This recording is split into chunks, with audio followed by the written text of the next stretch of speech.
Mabu, hi, this is Bob from Love Beyond the Sea. My channel is about marriage to a woman from the Philippines. I'm going to finish this series that comes from some points made by a place called rd.com. It's about relationships, and it's about ways to know if your relationship is healthy. And I'm going to relate this to a relationship with a Filipina. I've been married to one since 2015. And these are going to be the last few points. Please leave a comment, subscribe to Love Beyond the Sea. And this will be points from the article, and the commentary will be mine. And so the one thing we'll list here is that they say it doesn't feel like you're in a constant battle. If you have a healthy relationship, it doesn't feel like you have a constant battle on your hands. So if there's something you can let go and can't change, then it's better to lose the battle than lose the war, I think. There's a normal tug of war, to put it politely, between a husband or wife that comes from the Garden of Eden, way back then, after Eve sinned and Adam failed to protect her. And there is conflict in relationship. Like marriage, husbands and wives have at times a tendency to want to control the other person. Needless to say, that leads to trouble. And there will be clashes from time to time, but you shouldn't have brawls and regular shouting matches. If the foreigner and Filipina can handle disagreements by getting their thoughts out in the open, focusing on harmony, the occasional argument can be turned into something for their good. So this is a good point.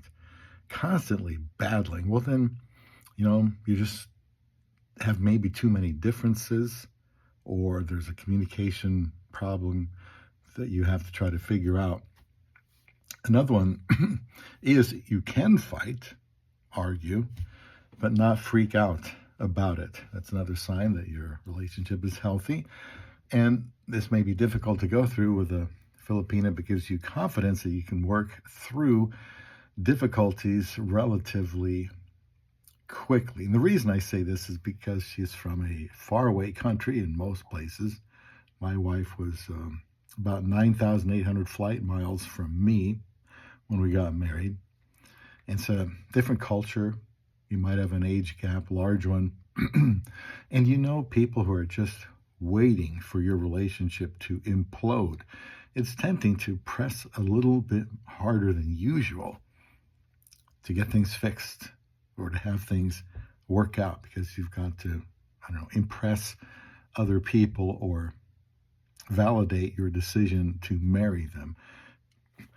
Excuse me. You don't want to think your naysayers are correct and that you are getting taken advantage of. But if the relationship is solid, I think you will reach the point where you know how to temper your emotions and learn that it isn't always going to be a rose garden.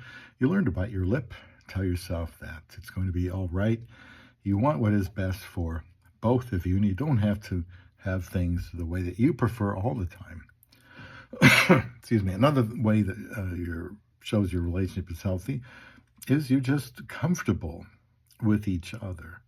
You're going to have to get together or be married to know this one. Although you might appear comfortable with each other on the outside, only you will know how realistic that really is.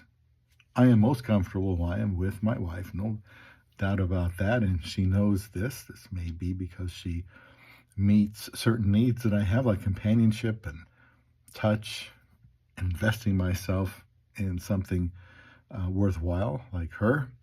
I'd like to think my Filipino wife is comfortable with me because I am meeting needs that she has, and some wants too, if I can. The more we trust each other, the more comfortable we will be with each other. Another way to show your relationship is healthy, you miss them when you're not together. These points come from the article online, and comments are mine. And I really agree with this one. I may occupy myself with things in her absence when she's not here at home, but I don't want to do that too long. I want to be with my wife.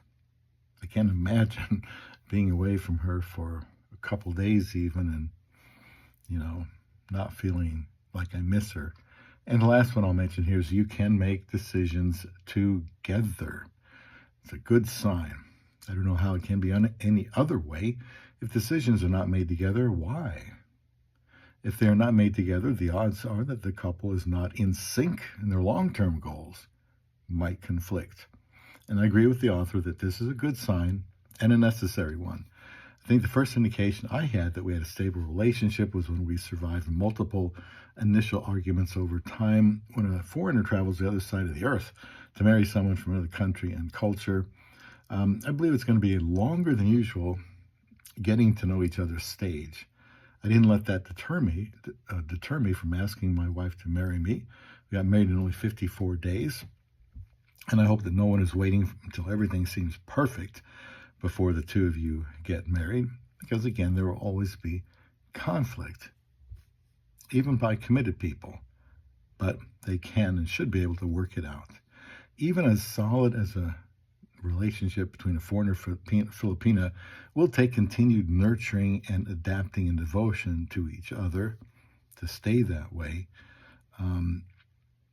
The effort is worthwhile. Nothing worthwhile comes easy, they say. And I'm working on that still right now with my love beyond the sea.